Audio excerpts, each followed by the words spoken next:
1, 2, 1, 2, 3, 4.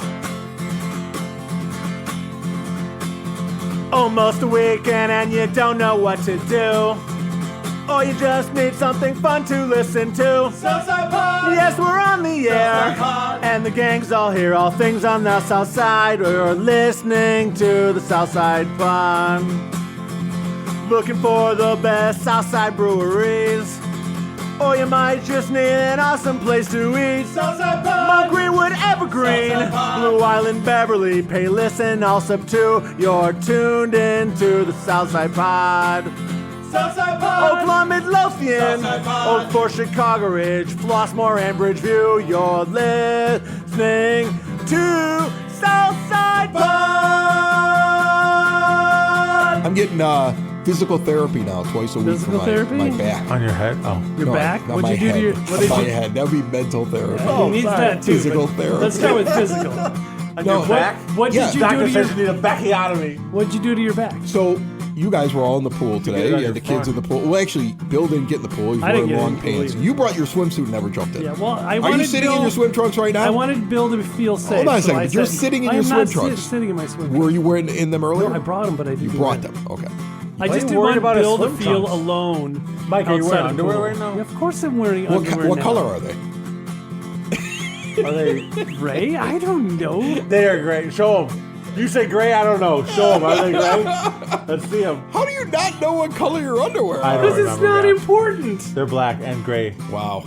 All right. Anyway. Nailed it. This episode of Southside Pod is brought to you by Family Waterproofing Solutions, named one of the Southland's best the last couple of years. And also they have that express service. You heard the ad at the beginning of the show. Know what you want, see the cost right on the website. You can order and schedule on-site immediately for quick service. Who puts their pricing right up on the website when they're doing waterproofing and keeping water out of your basement, from sub pumps to big giant projects, leveling the concrete, protecting your home? Your basement's best defense is at familydry.com. We're going to learn how to barbecue today with a professional. Our guest is an instructor. He runs classes around the South Side. However you do barbecue, I think you're going to learn something today from a master right here on the South Side. Back to how I hurt myself, though. The ladder that we have, it's not like one of those up and down like step ladder things. It's got like a sideways. yeah, no. It's basically set up Every for ladder is an up and down sort of thing. yeah, but no, The not like a step definition of a ladder. ladder. Not like a step ladder. Like you go up on normal steps, you go down, and it's almost like platforms going in. Like they're big, wide. You could sit Graded on them steps. steps. They're graded steps, is what it is. So it's heavier. So we're putting the ladder into the pool, and And it's not a beforehand, normal pool. Like, it doesn't have water in it. no, it's a normal pool with water. You Jello. jerk. You know what? Go ahead. I'm sorry. You know, I thought in radio you're supposed to paint a picture. I'm trying to paint a picture. So the stairs have I'm like Andy platforms. Warhol. I take a crap on the picture and then sell it for millions. And I have my daughter helping me lift it up. Yeah. And my son is standing in the pool to put it in there because we're going to have to exchange it and we're going to have to shift the weight. I go over it multiple times. Like, this is how we're going to do it. If we don't do it right, Dad's going to get hurt. Need a plan. And Dad got hurt. 'Cause My daughter was having one of those teenage girl days where she didn't like her father. And I was an idiot. Okay. And she was like, why do I have to do this? I gotta look and forward to she that, kind of huh? half-assed it. And it started to fall on her. And when it started to fall on her, even though I wanted to punch her in the head because she was driving me nuts, she's still my little girl. So I didn't let it fall on her. And I wrenched my back and I had a lower lumbar injury. And all the muscles around my spine and everything like that just basically popped at once. You could feel it. And I was like, I'm done. I laid on the floor for 2 weeks. And then we did x-rays and at least like nothing moved, like no discs are screwed up. And then it's just been physical therapy for the last I'm glad couple you months. didn't injure your disc. Yeah. That would have been I'm bad. glad I didn't injure You know, my disc either. injury? Yeah. It's the worst kind of injury, a little disc injury. Yeah, that's terrible. You want to hurt your disc. Yeah. So, but now I'm getting physical therapy, which is, I'll be honest Is she with you. hot? Yes. They all are. They all are. I'm don't know what pretty to sure when you say. go to school for it, they don't even like they don't take the ugly I ones. mean, what am I supposed to say about that? I mean, yeah. I mean, like, I don't know what it is. And the thing is that Sometimes I want to just throw myself down the stairs just to go to physical therapy. There's no ugly physical therapist. No, there really aren't. I don't know how that happened. I will tell you this. Like the thing that's really crazy is that she was the one that sat there and said, What was her name? Like Brittany with an I? I'm not getting into that. She's probably listening to the show. It's going to be a really awkward physical therapy session. Brandy with an I? Was it with an I? Anything with an I? Caitlin with an I. With a 2 eyes. Oh. She's the one that sat there and said the exercises are not helping you. You need more deep tissue massages. And I was like, yeah, I do. I do. I need a lot of those. Right. I need just And she passed you off massage to away. Olga, right? Bring on Helga. I come home every day and I tell my wife that John over there gave me a great massage. John with an eye. Yeah, John with an eye.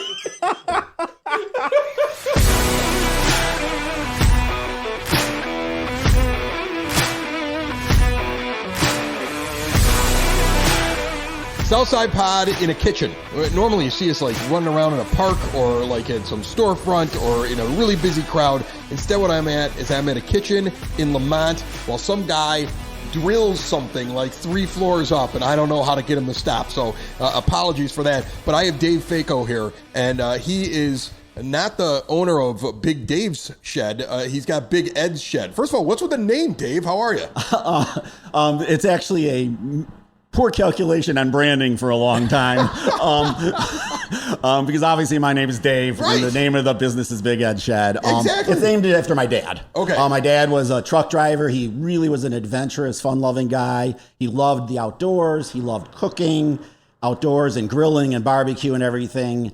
And it was kind of just an ode to him. He loved a good old brandy old fashioned and a few cocktails and barbecue. So we kind of named it after him. And that's kind of what we like to do too, is an adventurous form of barbecue. I like that though. I like that. Name it after Dad. All right. Next podcast, I'm naming it after Dad. His name is Ed as well. It works out perfectly. I love the idea of teaching people how to do it. Like I'll give you my experience a little bit in barbecue.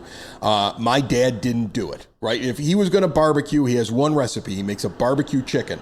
And I've watched him do it. It's spectacular way he does it, but he's just using a store-bought sauce. He's just kind of got his system where he wraps it in tin foil. It falls off the bone. And he's just using a regular grill. To him, that was barbecue. Like he didn't do any of this smoking thing. I got into smoking by, traveling to different places and seeing them do it and saying, I want to do this. And I started off with one of those tiny little like smokers that you get. It was like $100, and I got into ribs right away. And since then, I've upgraded a little bit with my smoker. I've tried different things. But in reality, it's whatever I can just read in a book, because it's not like anybody lets you in on their secret, Ed. Or Dave, I called you Ed. Not like anybody lets you in on your secret, and you're letting people in on the secret. You're teaching them how to do that. Tell me about that. I just really like sharing the experience. I've been doing this for about over 30 years, barbecuing and grilling, etc. I've been catering for people's home parties for that long as well. And I just really like sharing the experience. I want people to walk out and saying, I can do this at home, in addition to hiring a caterer to do a party or going to a barbecue restaurant. I actually even do barbecue classes as home parties. People will bring me in, and rather than just cater the party, I do the class at the house party as well. But how much you get to teach them? Because some of these things take hours. Are you at the house for 12 hours? No. Although all right, we've prepped it, and now we're all gonna sit around for the next 12 hours while it smokes. Typically the classes are about 4 to 6 hours. And what we'll typically do is the things that take much longer to cook, I'll cook them ahead of time or have them at least started before I get to the class. So for example, I taught a class at Pollyanna one time. I showed up at Pollyanna's parking lot at about 3 a.m., fired up, had a Pollyanna beer while I was doing it. Well, you should. and the class started at 11. So I was there for 8 hours prior to the class even starting. So that's kind of how we do it. And then we also do things in the class that you can do within that time frame. So we actually show them how to make rubs. We show them how to make sauces, and we actually make some of the sauces. And we do the things that you can cook a little quicker, like chicken or even ribs and things of that nature can be cooked within the class. All right, so we're going to get into what makes good barbecue, because you're preparing some things today, which I think is amazing. So we're going to take a look at it. But first, let's talk sauce, because I look over here at what you have, and you have different kinds of sauces. Correct. You have your Western Carolina barbecue sauce, your South Carolina barbecue sauce, and a Memphis barbecue sauce. Now, based upon my travels, Memphis barbecue sauce, if somebody was sitting there saying, which one do you want to have off the top of your head, I'd probably go with that, because that's probably the closest thing to the sauce that most Chicagoans, I think, are used to. The Carolina stuff looks like a mustard, that South Carolina South stuff. Carolina, Not yes. everybody loves that, but it is good. And the Western Carolina, I'm not exactly sure what the difference is between that and Memphis. So what's the difference? You're going to get a little bit of a mini barbecue class right now. That's what so I want. When you want to think about a barbecue, there's all different regional American styles, and we could spend hours doing it right here. But essentially, you start on the east side in the Eastern Carolinas, which I don't have that sauce here, but on the far eastern ends of the Carolinas, their barbecue sauces are just plain old vinegar and some pepper, maybe a few other little things. Then you get into the South Carolina style. European immigrants, Czech, German, etc. They immigrated to South Carolina during colonial times in the 1800s.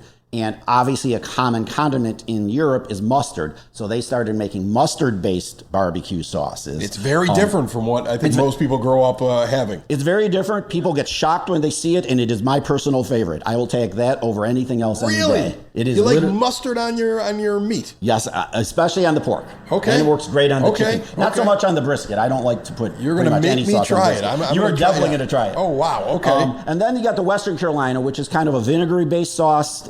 It's with a little bit of tomato in it. I saw that more when I picked it up, that it was like much more liquidy. Very liquidy, yeah. It's commonly known as the Lexington style or the Piedmont style of barbecue, kind of on the western end of North Carolina. There's a town there called Lexington, and it's literally the epicenter of that style of barbecue. Memphis, as you correctly said, is kind of the closest thing you're going to find to things on the shelf, but nowhere near as sweet. I'm not a big fan of sweet sauces or thick and gunky sauces. Not a big Sweet Baby Ray's guy, huh? No. At least you're honest about it. The first two ingredients in it are high fructose sugar and sugar. Yeah, well, that's why, like Dad, when I told you Dad's barbecue chicken thing, it used to be open pit, right? Back in the day, he'd be putting open pit on it, and now he puts Sweet Baby Ray's on it. Like, that's what he does. He goes and gets the store-bought stuff. I get my... Honest to goodness, I always get mine like sent to me from like Kansas City, or some other place. Like I have friends in different parts of the country. I'm like, send me some sauce. I'm barbecuing. I generally will do that instead of buying off the shelf here. So I get it. That's your best thing. You're actually going to go home with all of these. So this is great. This is why I do this. You're going to go home, and you're going to go home with some of the barbecue we demonstrate later. We've got a brisket and pork. But the bottom line is, barbecue is regionally driven. And there's all kinds of variations in the barbecue. I call it my barbecue adventure manual that I sent to you prior to this. I explain all the different regional variations and what makes them unique and different. And there's all different kinds. It's based on the type of meat you use, the type of wood that's used to smoke, the type of rub or seasoning you use, and ultimately also the sauces that you finish the barbecue. Can you screw up by using the wrong sauce coupled with the wrong kind of wood? Like here's an example for you. So I've done barbecue ribs before, so often that there's a local rib competition that I've been in for years. And there's a couple times I've almost won. I've been up towards the top. I'll be honest with you. I'm sure I'm not as good as you, but I had a guy who told me that he drives around and goes to different contests all the time. Tried my ribs and said, I don't understand why these didn't end up in the top 5 or whatever one time. He enjoyed it and he goes to contests. So I had something there. And what I noticed right away is that Southsiders love sweet. Like what I was doing wasn't sweet enough, and that's why I wasn't winning. So I did this thing one year where I just got applewood, did a little bit of the Jack Daniels things in there as well in my chips, right? Give it a little bit of that smoke and the flavor. Okay. And then I got myself a basic hickory, it was from like some place in Indiana where the Amish were making it, and I got a hickory sauce, and I went and got myself some apple butter, and I put the apple butter in the sauce, and it was the one year that I placed higher than any other time because people love sweet. Correct. I can't tell whether or not you think that's an abomination or was a good idea. First of all, it's a good idea for what you were doing. Yeah. Competition barbecue in particular is very different from restaurant and catering barbecue or backyard barbecue. They're definitely looking for in competition barbecue those sweeter profiles, both in the sauces and the meat and the wood impart on the flavor. Chicago style, which is kind of a little micro style, definitely has a sweet angle to its sauces as well, but not exclusively. If you go to some of the old school Chicago barbecue places like Lem's or something on 75th Street, you're going to see some of the vinegary sauces as well. But it's just, you're correct, that sweet profile is what they're looking for. It's why I used to do competitions.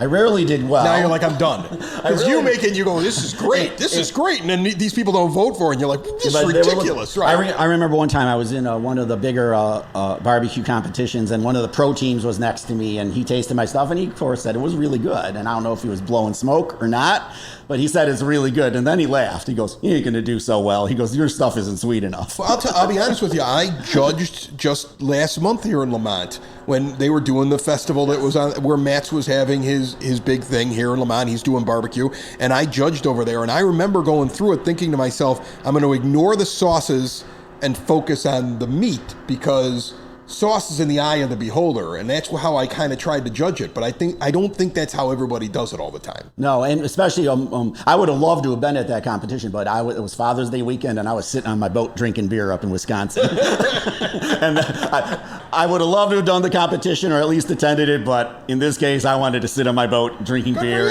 and having a few brandy old fashions at night. Okay, so before we move on to the meats, what's your number one tip with making a sauce? Is it keeping it simple? Is it trial and error?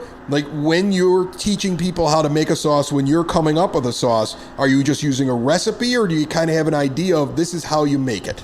I think it's all about balance. It's balancing the flavors in here. So all barbecue sauces have vinegar in them. I use apple cider vinegar in mine. They have some type of base. In this case, the Memphis or the Carolina have a tomato base in there as well. Not in the South Carolina as a mustard base. So it's about balancing those two primary components, and then the seasoning. So all of my sauces have some of my homemade rubs in it as well. Oh, so you put the rub in the sauce? I put some of my own rub. I make 3 different variations of rub. I make a traditional Texas brisket rub, which is nothing more than 50-50 salt and pepper. I do a Carolina-focused rub, which is kind of a heavy mix of paprika and onion and garlic and some other things. And then I do a Memphis rub for my ribs, my Memphis ribs, which is a little bit spicier. Yeah, spice. Can you get too spicy? Do you put peppers in these things ever, or what? None of my sauces are particularly spicy. The Carolina one would be the spiciest one, and even that's a medium-ish heat at most. I got nothing against spice. Some people like spicy sauces, but I try to focus more on my interpretation of the regional styles of barbecue. And spice isn't always a component. It is definitely a component of some barbecue. I have a confession to make. It's true, and I'm guessing you have done the same thing.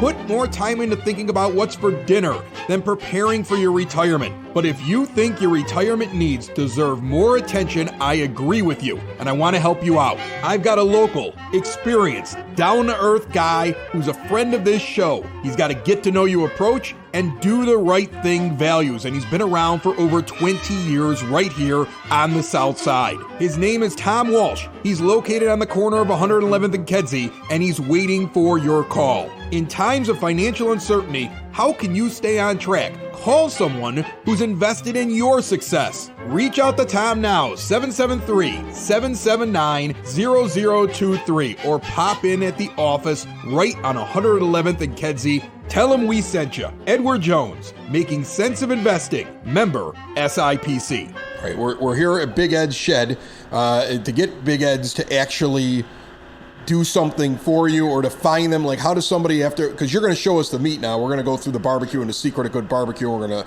look at what you've made here today. But like, if somebody wants to find you or they want to eat your food, what's the best option for them right now?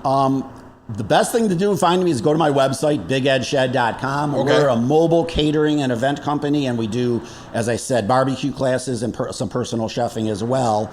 And contact us about what you're interested in, whether it's a home party, a work function, or a public event. And then we can talk about availability and different options. We have a variety of packages and a lot of different options to order things a la carte as well. Okay.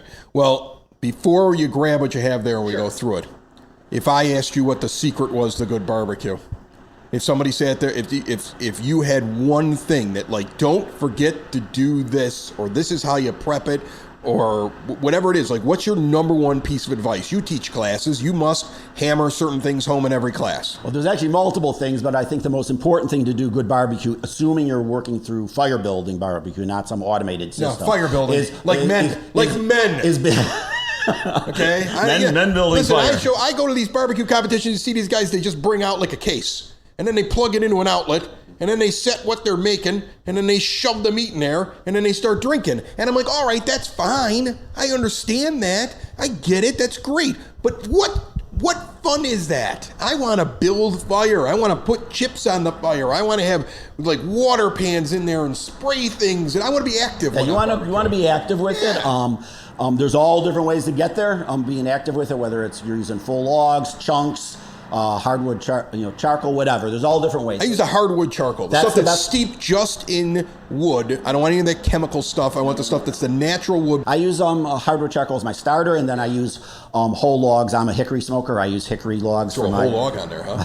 I use splits. They call them splits or stick burners. Because I have 5 smokers, but one of them's an offset reverse flow laying smoker. Okay. And then I have 3 other smaller smokers, and then one other option that I can smoke with as well. I don't have a pellet smoker or anything like that, but everything I have either burns charcoal or wood. You know, we don't have. I'm going to have you get to the meat here in a second, but I am curious about this. You want to know what's the best thing, right? Well, I want to know what the best thing. What's the most important thing that you do? I think there's multiple things, but I think it's building and maintaining a fire properly. Yes. 2 is staying consistent with your temperature in as you're cooking. That's where the pellet things and stuff come in handy for people because it's consistent. Right. The thing is where you run into trouble when you're smoking your barbecue is the spikes on your temperature up and down.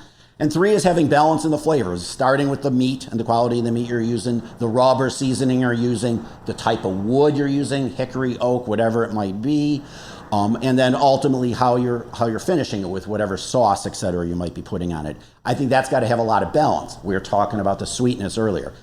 Loading up your ribs or some other barbecue with a big, goopy, thick, sweet sauce that dominates the flavor is not balanced, and I don't think that's good barbecue. Some people like that. Not everybody does. Not everybody does. No. It's all about balance. I got that. All right. Before we grab that, one other thing. Is there a difference in your mind to smoker setups?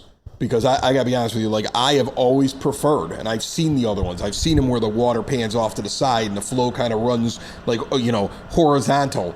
I like the one where everything runs vertical. I love the big standing ones. I build my fire on the bottom. I've got a pan of water there. It creates a little steam, keeps everything moist, and I've got multiple racks going up. And I just have this big tower is what I build. I even will hang ribs like from the top of the thing.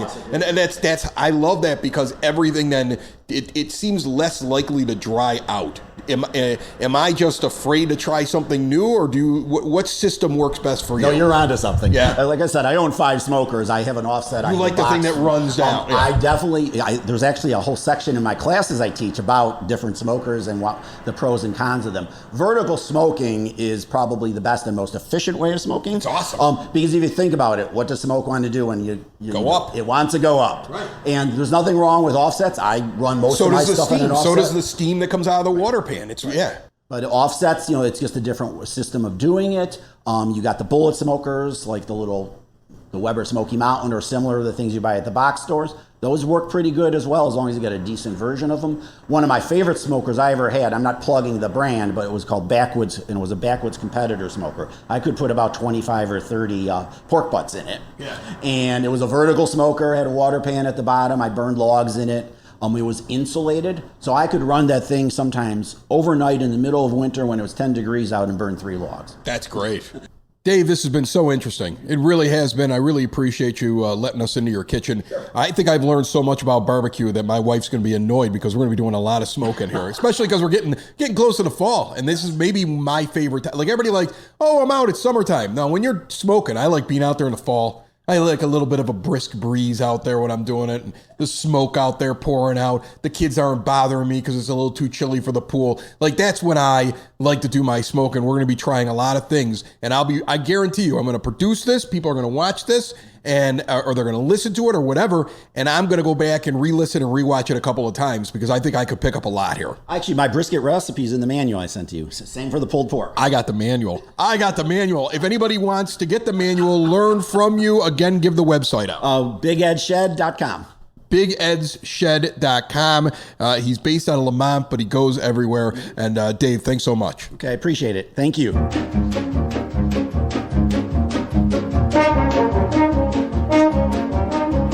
That entire segment, including a look at the pulled pork and brisket that he did, is going to be on the YouTube page. Like, I listened to the audio and it's pretty good, but you need to see what he did. Southside Pod has its own YouTube channel. Go follow it. I'm going to have the video up this weekend. It is now time for the Southside Pod Bulletin Board, brought to you by Spoken Vine Wine Bar and Bottle Shop, northeast corner of 95th and Kedzie. An incredible array of wines, some great small plates as well, hot food, 21 and over place. See more at spokenvinewines.com. Irish Fest taking place Friday, Saturday, Sunday, the entire weekend. Gaelic Park, 6119 West 147th Street in Oak Forest. You thought they only partied in March? No. In August, they're partying as well. Irish bands, dance schools, artists bringing the essence of Ireland right to you at Gaelic Park. Get more information and tickets at ChicagoGaelicParkIrishFest.org. That's a mouthful. On Saturday in Tinley Park, Music in the Plaza presenting Nashville Electric Company. It's going to be at Zabrocki Plaza, live country music. Also on Saturday, 5 p.m. start for Adventures in Paradise, a Jimmy Buffett tribute band at the Lyric Theater in Blue Island. Doors actually open at 5. The show starts, though, at 7:30. Also in Blue Island on Saturday, August the 26th, 4 rock bands playing at Blue Island Beer Company. So if you're not into Jimmy Buffett, you can rock out to Pontiac, Weak Lung, The Swabs, and You Died.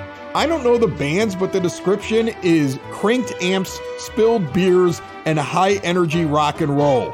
If that's your scene, that's where you should be on Saturday night. The last thing on the bulletin board, brought to you by SidSauce.net. They grow the peppers right here on the south side and develop these incredible hot sauces. It's the only place I get my hot sauce from, and there's always something new available to check out. They also deliver to your door for pretty much all of the listening area. See what they have at SidSauce.net. This Saturday and Sunday in Lamont, the Forge Art Walk is going on. You go to the world's largest adventure park, the Forge, and then from 10 a.m. until 4 p.m. on Saturday and Sunday, you get to walk around and check out live music. Live performances from theater groups, painters, dance groups, interactive hike through the art, fine art displays, classes, workshops, so much more. It's only $5 a person, again, out at the Forge in Lamont. And remember, if you have something for the bulletin board, reach out to us right through SouthsidePod.com. Before we get out of here, Bill, I've got something that I got to talk about that's concerning to me. And it has to do with Mike over here. And it has to do with the fact that he's been left alone yet again, for like another week with all 3 of his children. Like, the guy's basically a single dad. My wife has been going on vacation like every other week. Without you. I'm concerned about that. Well, because here's the thing. When's the last vacation you've been on? Hold on a second. I want to go on vacations ago. without my wife, but I know when I start doing that, she'll be like, hold on a second. He doesn't want to deal with me anymore. Like, she would pick up on that. You haven't picked up on it because your wife is gallivanting all over the globe without you. She went one with her mother, and she went one with her mother and her cousins, she took one of our kid. That's what it is. Her mother she's running around with. Do you have picture proof that she's with her mother? Yeah. Do you ask for proof of life? I don't. Do you be like, can you send a picture of you and your mother? She sends me a picture of, like, the big giant moose 6 they saw dudes. the other night. Here's my guides. Why are you in a pool? Oh, you know. These are all the guides. Yeah, they're all the guides. This why do they have their shirts off? He's in charge of the trail. Yeah. This one here is in charge of the snacks.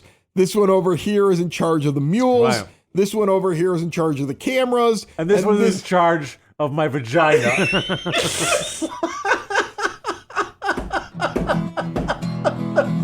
It's funny. No 'cause photos it's true. like that? It's No funny. photos? No, none of those. I'll ask her for one, though. It's the Southside! It's the Southside! It's Southside Pod! Thanks for listening! Thanks for tuning in to the Southside Pod! Y'all come back now, you hear?